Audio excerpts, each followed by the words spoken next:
You know love is better than a song. Love is where all of us belong. Welcome to a celebration of Ken Rouleau's life. Ken left some instructions regarding this celebration. Very vague, I might add. But this is what we know. I want to have an event in the park on a Sunday. I want people to be able to come up and say what they want. And here's 3 songs that I want you to play. And I want Peter and Brian to organize it. Now, Peter and I, we spent a lot of time with Ken over the last year or so as not only his friends, but caregivers. And Peter can attest to this, that he actually never mentioned it to us directly. That was a memo that he left. So I'm not quite sure why he did that, but I have a feeling he knew we had already organized 2 Kenefits previous to this.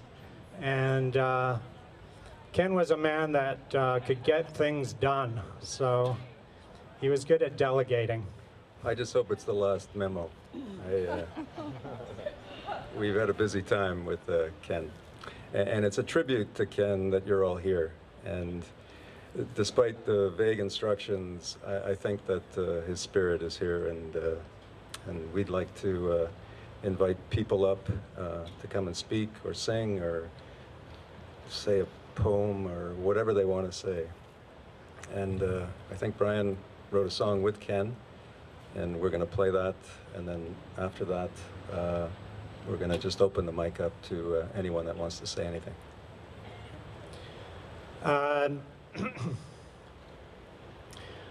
I was fortunate enough to be on a team of friends who were Ken's caregivers. And it was an honor and a privilege to spend that time with him. Our friendship and love that we had for each other grew quickly and deeply in that finite time we had together. I wrote this down because I knew I could never do it off the cuff. I admired his strength, his knowledge, his humor, his compassion, his convictions, his wisdom, and just about everything else that one can admire about another human being. About a month and a half ago, Ken told me that he could feel that his spirit was shifting. And so I had an idea to write a song that was a dialogue between Ken's spirit and myself. And I called it Ken's Spirit Sees. And if you know anything about his politics, there's a little joke in there. And I emailed it when I was sort of half finished to him, and hoping that he would contribute some of the lyrics. And he emailed me back and said he loved it. And then the following week, it was one of those tunes that just came to me in a couple minutes, and the following week I had the second half of the verse, and I wrote it and I sent it to him, and then I played it for him, and he said, "Awesome." Ken could say a lot with a word or two, or sometimes just a movement of his eyebrow. The day before he died, I said to him, "How's your spirit?" And he said, "Ready." So this is a song for Ken.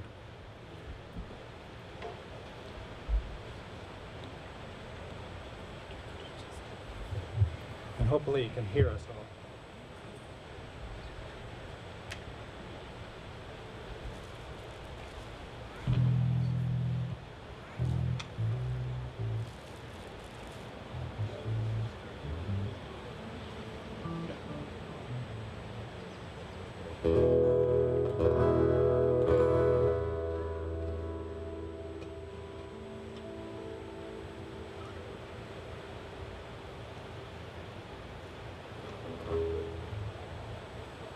So we have 2 microphones here, aside from the fact that Rob is going to sing with me, but that way we can have 2 people coming up at once and we don't have to delay. One person can be talking while the next person's on deck. So we can work it that way.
That's for Ken.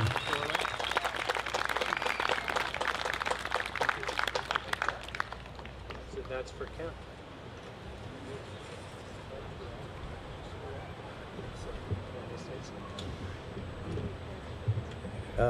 I had the privilege of speaking yesterday a little bit at Ken's family's memorial and the caregivers. So I thought that would give me a little rehearsal for what to say today, but I can't remember a word I said, actually, so I'm just going to do this off the cuff, and I'm just going to get the ball rolling here, because we want to open it up to everybody else, and I don't want you to get sick of me. So, but I will say, getting to know Ken Rouleau he was just about one of the finest men I think I've ever known, and he was as decent and as good and as kind and as generous and as erudite a man as I think I've ever known, and it was a privilege just to be in that presence, and such a drag that he is not here today. And it's not a better world without Ken Rouleau in it. But when you meet people like Ken, and you don't meet many of them, he really makes you a better person, because you realize there are people out there that are just thoroughly good. And if I can take some of those lessons that he took with me, and that it inspires me to be a better man. And his caring for this world, and he was always, right up until the end, when you worked with him, you had to watch videos, you had to read, you had to do homework in order to come in the next day, and like you'd spend all night with him and talk till 3 in the morning, and I don't think I ever had an uninteresting conversation with Ken Rouleau. So in saying that, and I got a big lump in my throat, so I'll make this short. We're going to just ask people to... We're gonna play with it. I just want to say that the first tune we played was the #1 song. I'm going to play the #2 song on the list, though he didn't have an order. He just had the 3 songs. And maybe while that song's playing, we can get a couple people up here. And what song are we playing? Right. It's called Don't Be Shy. Not us. Oh. We didn't prepare it. Okay, I don't know that one. And okay. Cat Stevens song. This is the #2 song.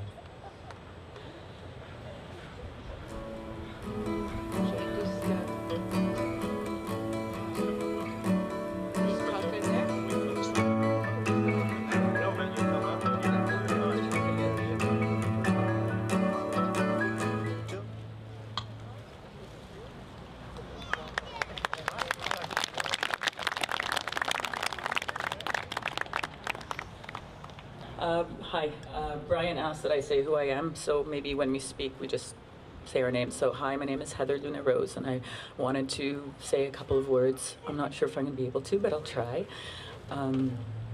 There are a million reasons why I feel blessed to have known Ken, but I'm not going to bore you with all of them. So I just want to thank him for 10 years ago. Oh, I don't know if I can do this. Do it.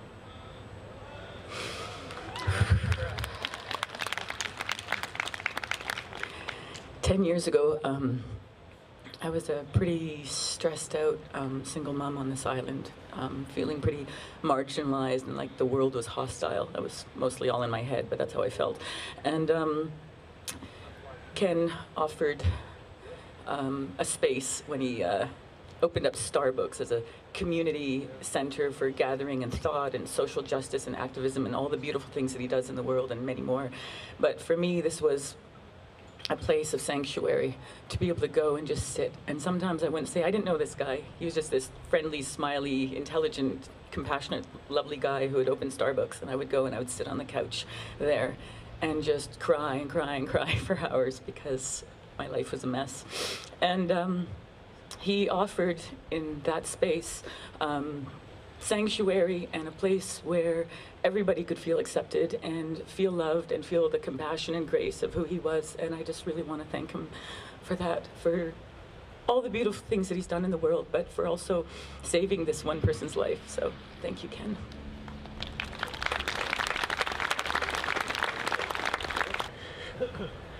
Who are you?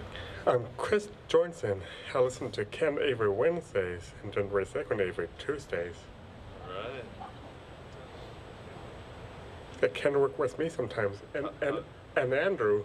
How do you feel today? Happy. Awesome. Good job. I listen to Ken every Wednesdays. Alright, man. Good job. What I'd like to say about Ken, that when he worked with me, we were talking about sometimes who I've honored, the ones I don't have an agreement with to play games. He was a good guy to work with me every Wednesdays, and he was one of my favorite people. And sometimes he said, "Manzano, what are you doing? Get away from my windows!" And that's Carlos Manzano.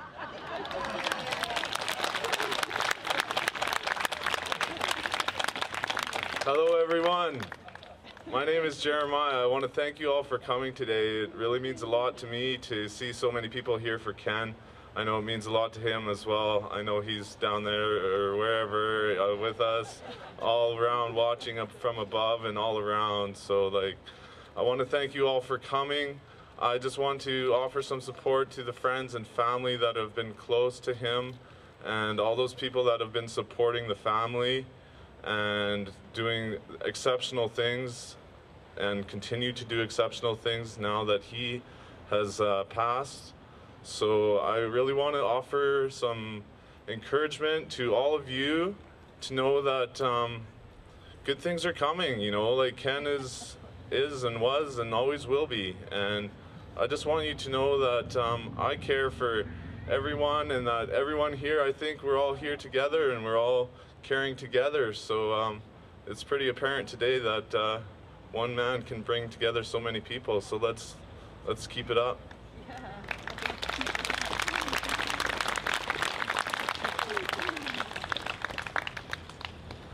Hi everybody, my name's Lauren Rulo. I'm one of Ken's many nieces, and I would just like to say thank you for you all showing up here.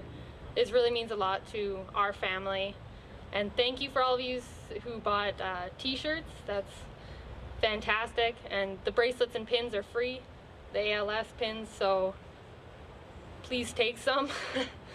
I just wanted to get everybody to say hi on video for Uncle Kenny. A big I love you, Ken. We love you, Kenny.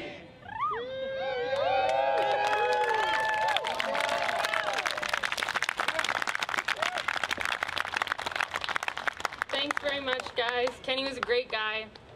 He taught us a lot, me and all my cousins and my brother, and he corrupted us with letting us watch South Park at 12. So we're all looking forward to getting Dorian into that when he's about 10. So thanks again, guys. Love you lots. Well, Levon and Ken in 1 week, that was a big week. With Yvonne, I've been dancing in the morning to his music, The Wait and Up on Cripple Creek, and you all know those wonderful tunes, and I'm sure Ken did too and loved them. So Levon's music lives on, and Ken's message lives on. These balloons say Filibusker. Filibusker is the YouTube channel that you can listen to Ken, and I've listened to so much this week. And this is one person's passing that I haven't grieved. Usually I'm in tears and crying, and this one, it's Earth Day, and I feel Ken everywhere. I feel that message, that hope, that strength. It's totally beautiful. And I know how much Ken appreciated Occupy Wall Street. So this is it's actually a Sufi song that I learned in Quebec, but I'd like to do it as a Wall Street chant, Occupy. So I go and say something and you say it back. So I'll do it in French and then in English. In French it's de toi, je reçois, à toi, je donne, ensemble, nous partageons, ainsi nous vivons. Okay, so English. From you, I receive. To you, I give. Together, we share. In this, we live. Yay, Ken!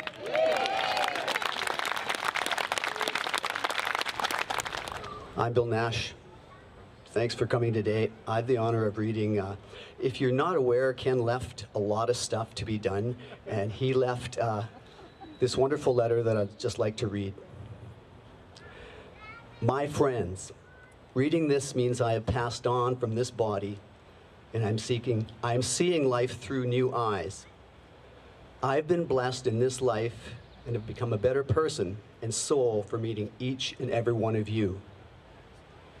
Truer words I could not speak. Please feel them deeply. My wish for you and all your relations, our country and planet, is that we come into balance and belonging together, into peace and right action through good conscience and our common wisdom. That we be well for ourselves and act with our children and grandchildren in mind act for 7 generations ahead, as our elder Indigenous cousins wish for us. I leave this earth plane at a tenuous time in history and cannot be here for the family I love. But if there is work to be done on the other side, no, I will engage in good on all our behalves. Please, don't let our country be privatized or decimated for the corporate globalist agenda. Please, don't let our natural world be ruined for short-term profit and small-minded ideology. Please, don't let our dwindling democracy die and be sold. Bring your personal gifts forward to help make our eco truly home for us.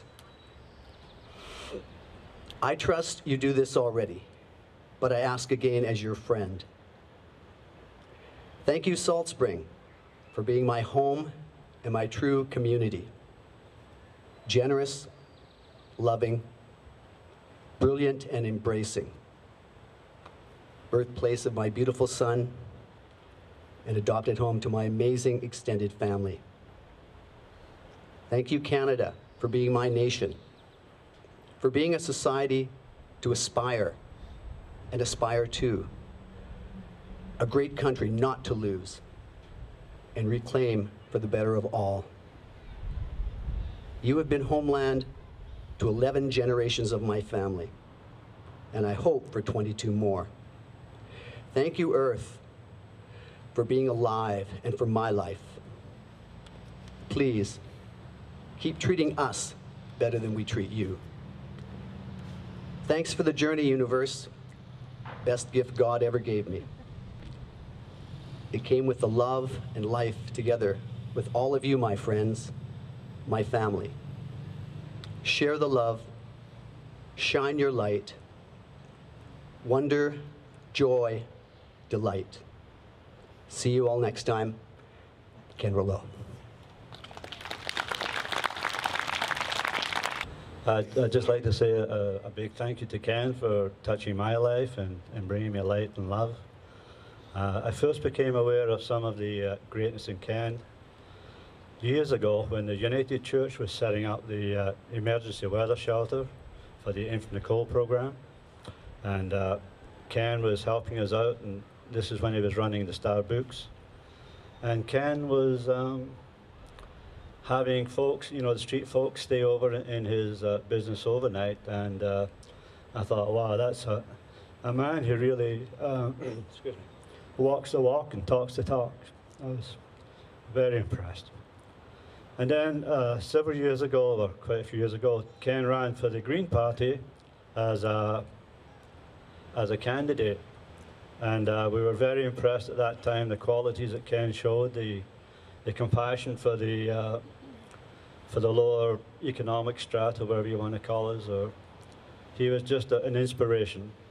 And then in the last few months before Ken died, Brian Smallshaw and myself were going over there to facilitate Green Party resolution that's hopefully going to happen at the next convention.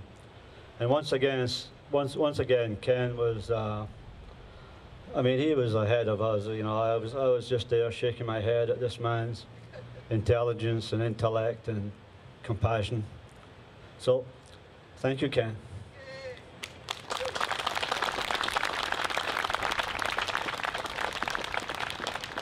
I'd like to introduce Elizabeth May, our local MP, leader of the Green Party. Thank you. Sometimes you never understand the turns one's life takes, or the reasons you meet somebody, or how much their life is going to have an impact on your life.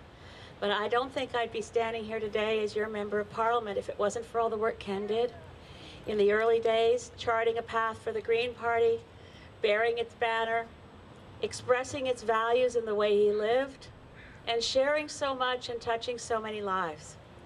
I only got to know him in the last, oh gosh, couple of months, a bit more than that we spent time together. I'd known of him for years, We'd connected on email for years, but we had a couple of visits in the last few months where I got to know his extraordinary spirit, his indomitable spirit, the kind of spirit that makes you truly believe what we sang and said in church this morning, that you break the bonds of death and there is no such thing as death, there's only the spirit and transformation. And if there's ever anybody who could make us believe that, it was the way Ken faced his life and his illness and continued when we met and talked to be focused on what next. How do we take them on? What do we do? How can he write the treatise with his toes that tells people in articulate and clear, eloquent language why the world must change? I just heard Bill reading Ken's last message to us all and his clear message to us. See you next time. I mourn for Christina and for Dorian and for the family and for all of you here who have been far closer to him than I have been.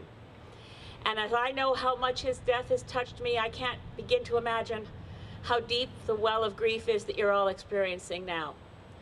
And as the federal leader of the Green Party of Canada, to which Ken dedicated so much energy, so much intelligence, so much spirit, I'm honored to be here.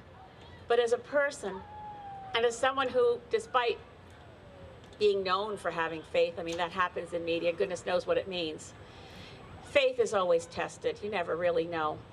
And someone like Ken, who expresses so firmly and so clearly that spirit, even trapped in a body that's giving away its powers, that spirit is stronger than anything. And if anyone's ever made me know for sure we'll meet again soon, although please, Lord, not too soon, I need a lot of time to do my work. But Ken's spirit is an inspiration to us all. It's a message to us all. We'll miss him profoundly, not just here on Salt Spring Island, but across the country. He touched many, many lives. But we can, at this moment, know that we don't mourn for Ken. He isn't in pain. He isn't trapped. He is liberated to express that brilliant spirit that was Ken Rillo, and he's able to be with us in many new ways. And finding those is a challenge for us who are in mourning. I'm so grateful to have known him. I'm grateful to Brian Smallshaw for making the effort to make sure we had good visits together. I'm grateful to all of you for being here to express our collective grief and our goodbyes. But as much as I can, I want to tap into who Ken was as I experienced him and the message he wants us to take away from this, which is the work goes on, the struggle goes on, and he's with us. And he has power of the spirit that will go beyond the barriers of where we are and soar like an eagle and be with us forever. And we love you, Ken, we miss you, and we thank you.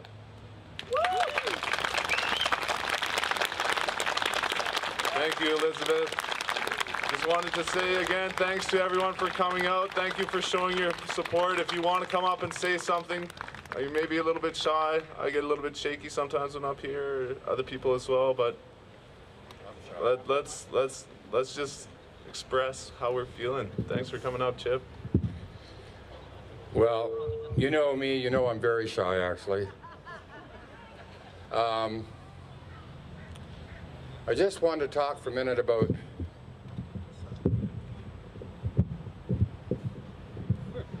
the great healing power that exists on this island and the great healing power that exists amongst the people on this island. Ken came to my wife and I, we lived down the street from them, half a block down the street, and Val and I were out doing some stuff in the garden, and Ken came down to us must have been about 10 minutes after he was diagnosed. He needed to talk to somebody, he needed to say something. And I'm not sure Christine wasn't home or whatever, so he marched down to our place and said to us, Chip and Val, I got something to tell you. It's life-altering. I said, well, what's going on, Ken? He says, I've just been diagnosed with Lou Gehrig's disease. And shit, Chip, I don't even like baseball. That's the words that came out of his mouth. But because of what happens on this island and who Ken is, the first thought that came out of my mouth and Val's was, get ready, Ken. Get ready, because you are going to be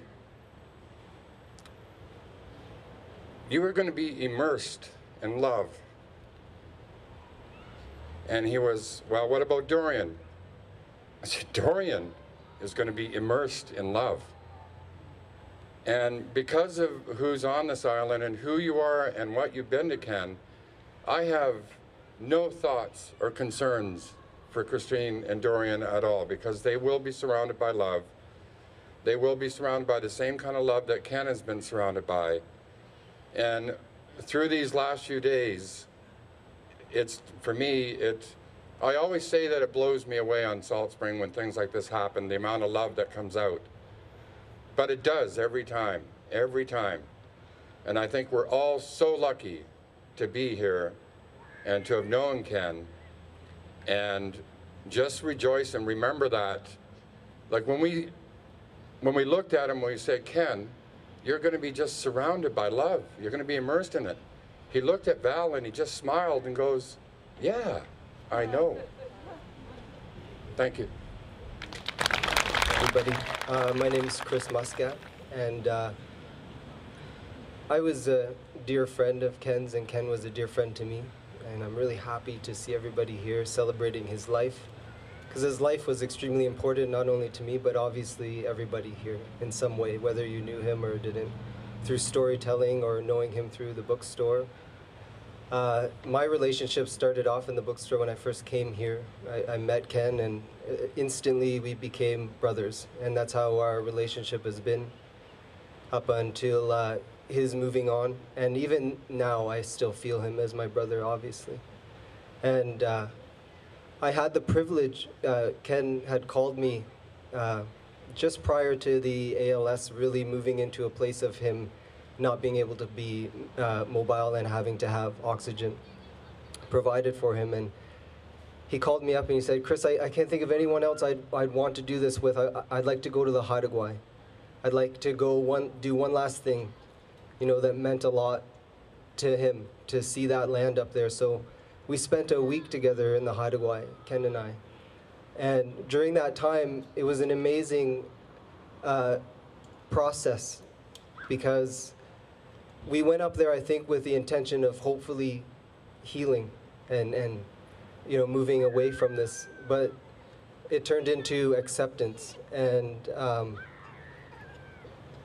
becoming who and accepting who and what has happened to him with the disease.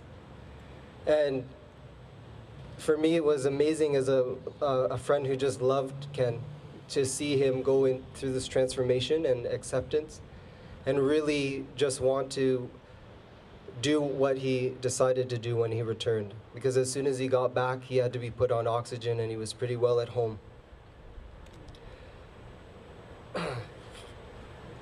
And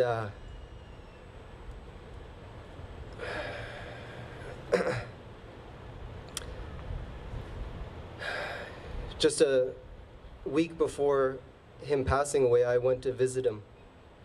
And, you know, just being beside him and just looking at his face, you know, looking at him and his experience, you know, I really felt that he had accomplished a lot of what someone might want to accomplish in their life.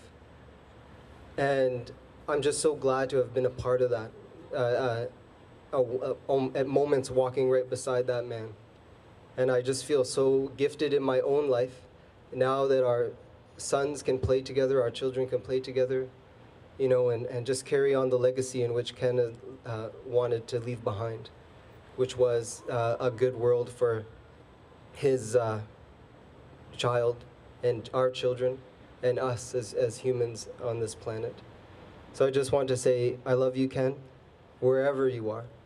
And God bless your family. And I promise, Ken, to, you know, keep to the things that we shared together. Thank you.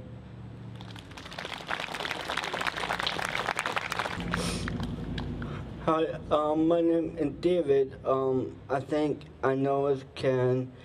He's work with me, and he's great guy, and he's awesome, and I just love him, and I know he's a pathway, and I know his life. So I say it's Christina or Dorian. I love you so much. Don't cry. I love Ken.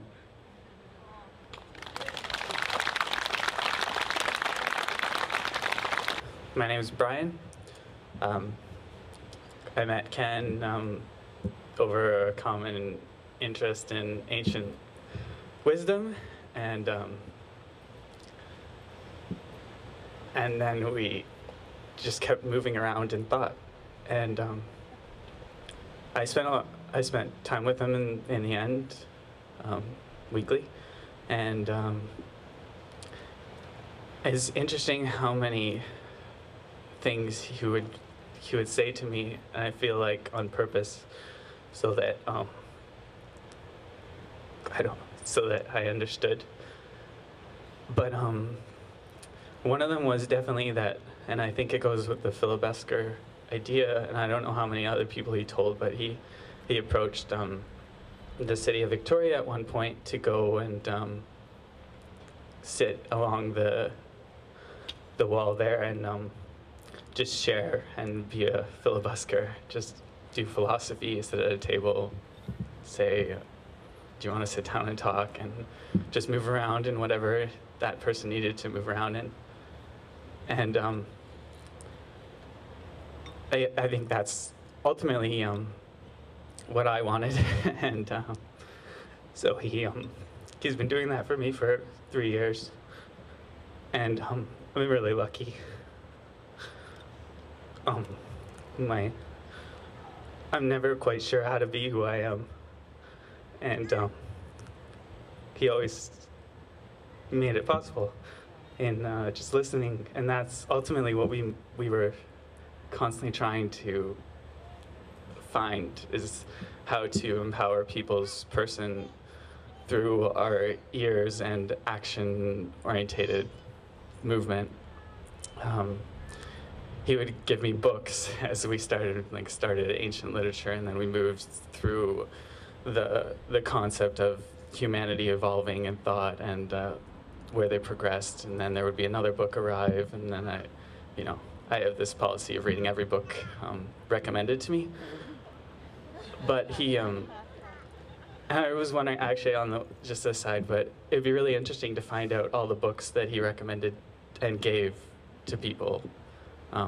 The wealth there is just remarkable. I imagine other people had similar experiences. But in the last times, we moved away from discussing where thought was coming from and why it had arrived at this point for humanity, but instead just that thought was worth having. Beautiful ideas were worth having in every moment. And that was a huge thing for me to understand about him at that moment when he was losing his ability to communicate through written word, which was a huge voice for him. And then, he was bonded to a room physically, but he found a way out with the video, and I'm sure with his spirit. And but we spent a lot of time trying to figure out, and we eventually came to this idea that just like any other thing in nature, thought has a shape as it moves through your mind, through the pathing of those electrons, and this has always been found in ancient literature and in beautiful spaces, but the commonality of that thought as it goes forward is accessible for others once we've had it. And so every time I would come, I think he did it on purpose. I worked with him in the evenings, but really he was working with me, and I'm sure he specifically asked Christina Sam to make sure everything was done. I don't know. I didn't have to do anything. And I just got he would start moving in me again to make sure that I was heard. And I don't know. That's what he was really working on with me, and I'm sure he was working on things with everyone else, but I just thought it was important, you know, that it seemed important to him. And anyway, that's all. Hello, I'm Jason O'Scully. I hope you can tolerate the punctuated things that I have to say, punctuated with me swallowing back tears. I'm really struggling with this. Ken and I met when we both worked for Greenpeace, canvassing in Victoria in 95, 96. We both found humor, even having doors slammed in our faces.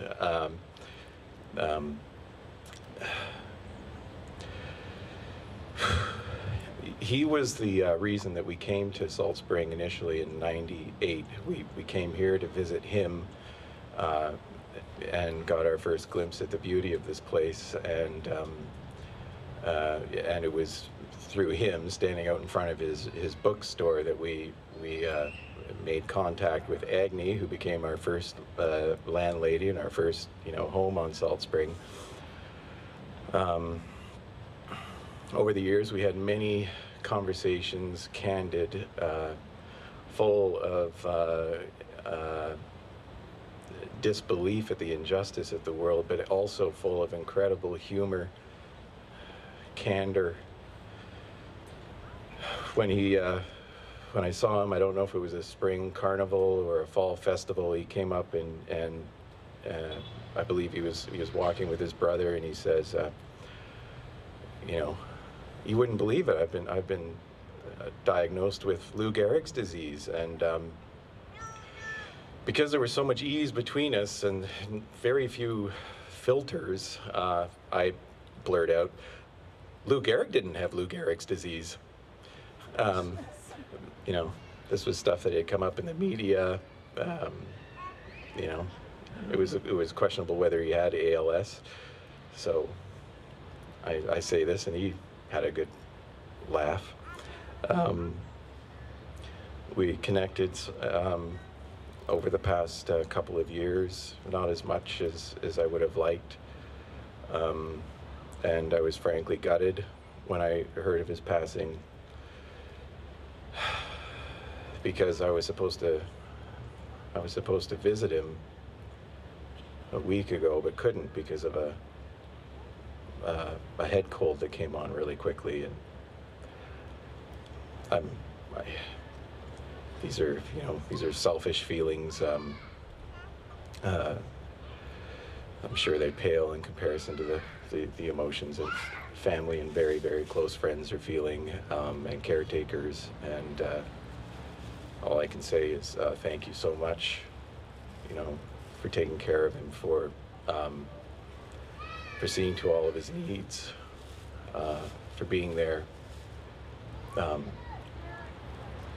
Yeah, thank you. I love you, Ken. My name's Ron Hawkins. Ken, like so many of you, I would agree, had an amazing capacity to express immediate love and to elicit that from anyone that ever encountered him. But it's also an enduring quality that was consistent in every interaction that I ever had with him. In short, and this just amazing model from which each one of us have constructed a part of ourselves. And in that sense is what I want to share with you, walking down here this afternoon, thinking, oh yes, here we go. Ken who? Ken nobody, which is to say, in the passage of time, things tend to be forgotten and are little known. We are a powerful and small group here. And the parallel with the Jack Layton story then jumped into my thought, and how these significant people come and go in our lives. So what does it mean to us here? And the comforting thought that came to me next was this, that each one of us is, in part, Ken Rouleau as a result of knowing and coming to love him. And as we go forward into the future, we will carry that in our actions and in our modeling of our behavior in the constant challenges. And that's how it will continue to live and grow. I am very grateful to you, Ken, for a very fine example of living.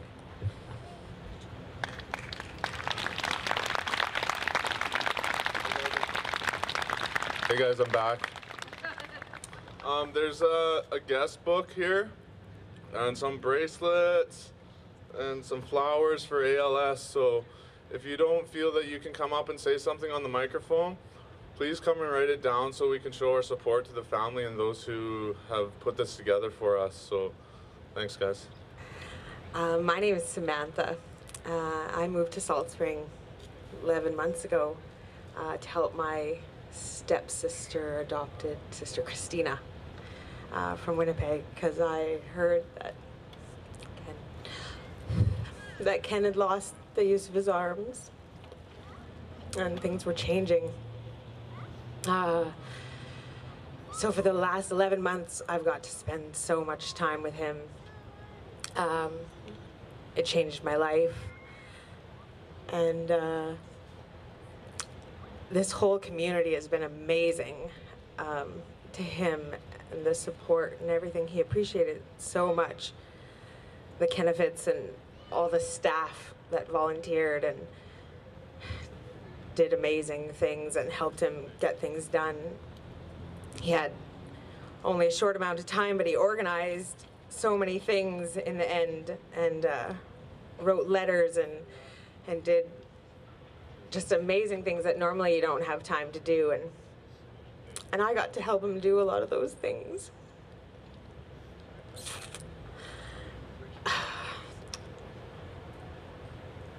Now I'm planning on living here still and being here for a little while because it's so awesome and beautiful, and I got to meet all of his friends, so I got to meet all the most amazing people on this island because of him.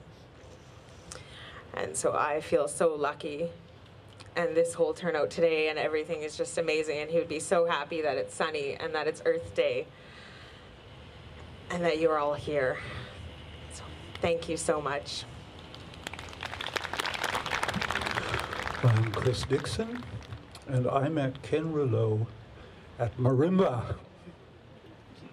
And it's a kind of a standing joke on Salt Spring. Anyone who hasn't been in the Marimba band at some point, please raise their hands and we'll sign you up. Anyway, Christina brought her new man to Marimba practice, and I thought, for me, this is love at first sight. He was such a wonderful man. He was a little thin. It's like he wasn't taking care, you know, like maybe he could eat a little better and maybe he could get a bit more sun, you know? And I'm thinking, other than that, you know, this guy looks pretty good.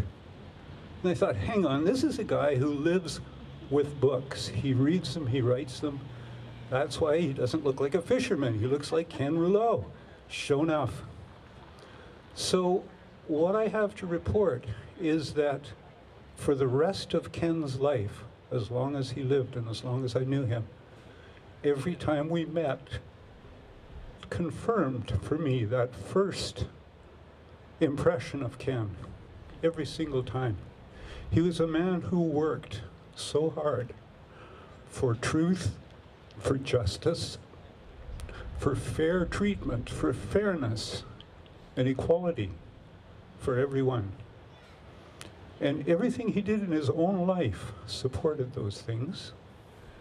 And he wasn't at all afraid to confront, say, a politician or someone and say, hey man, where's yours? Why aren't we getting this from you? You're in a position of responsibility, and we need you to do the right thing over and over again. This is Ken Rouleau. I have an email at home from Tara Hollingsworth. I met her in the marimba band, of course, and she says that in the highest mountain pass in the country of Bhutan, which incidentally prides itself on gross national happiness rather than gross national product. I mean, these people really have it together.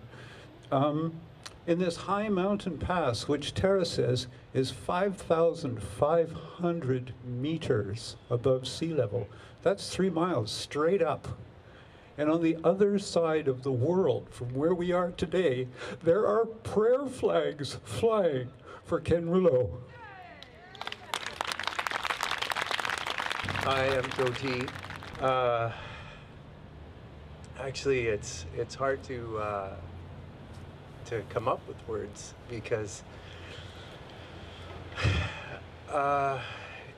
this is beyond words. Ken was such a fantastic human, and I don't think I even really need to use a lot of words to say that, because all of you who knew him and were touched by him, I know, sensed that, felt that, and it's so real for you. And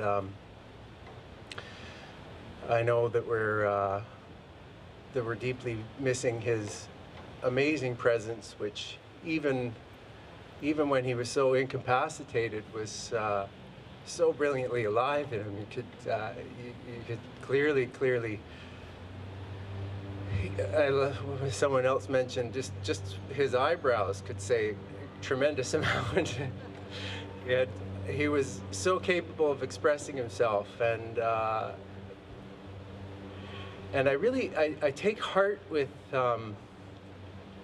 his final message to us. I really appreciate that he left that, and I've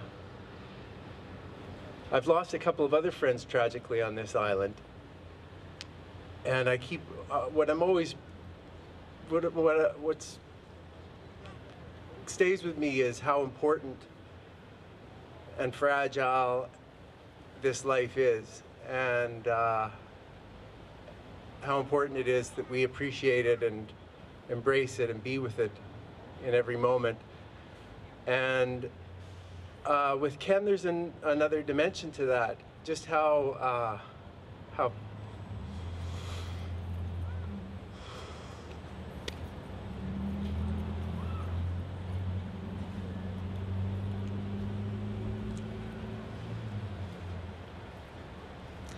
I'm sorry. How precious and important this planet is. And Ken's devotion, Ken's work, Ken's grace, his intelligence, his tremendous dignity was devoted to that work. And it's my hope and my prayer that those of us who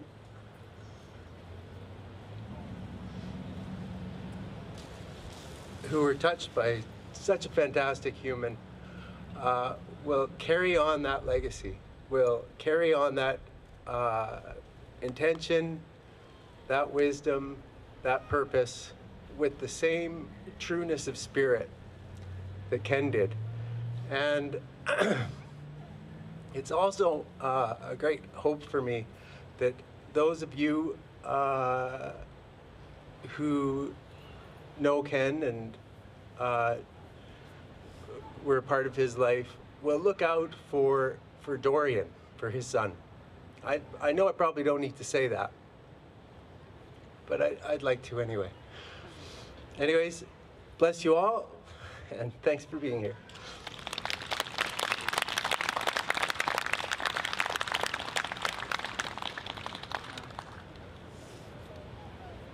My name's Greg Rouleau. I'm Ken's brother. Really does my heart good to see all these people here. Ken was a very special person to a lot of people, and he touched a lot of hearts. I guess my family probably knows a little bit more of who Ken was outside of just being a superhero. He was a great brother. As much as him and I disagreed on many, many things, we always had great conversations about it. And he was always he would always listen. He was never the kind of guy that always had the next thought in his mind and wasn't really listening to what you said,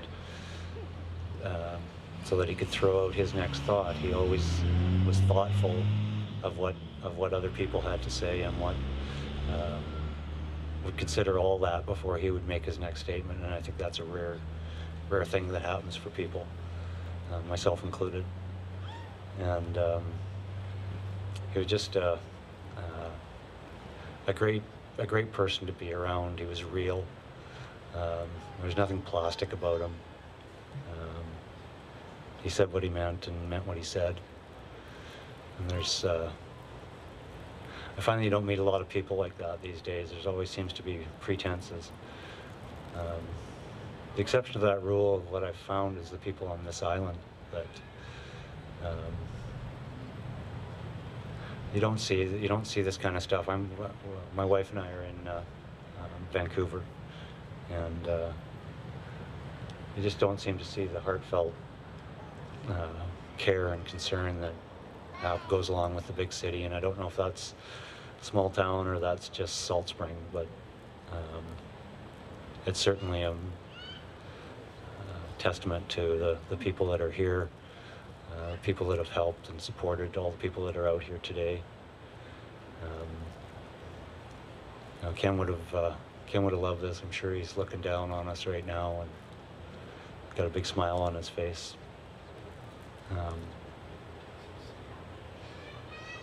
He's probably having a chuckle that I'm fighting back the tears right now. There is some people that I would like to say thank you to. Can't really say thank you enough. The caregivers that stood by Ken and stood by Christina and Dorian were there helping and taking care of him. So we have Samantha Wilson, Sam Barlow, Peter McFarlane, Nova, Brian, I don't know if I'm pronouncing this right, Dugan? Brian Nash, absolutely, Brian Nash. Thank you very much to Brian and Peter for setting this up and making this happen too. Appreciate that, even on such short notice. Maureen Phelan, Asha, I'm sorry I don't know Asha's last name, but I'm sure everybody knows Asha. Jeff Fishley, Aaron Fawcett,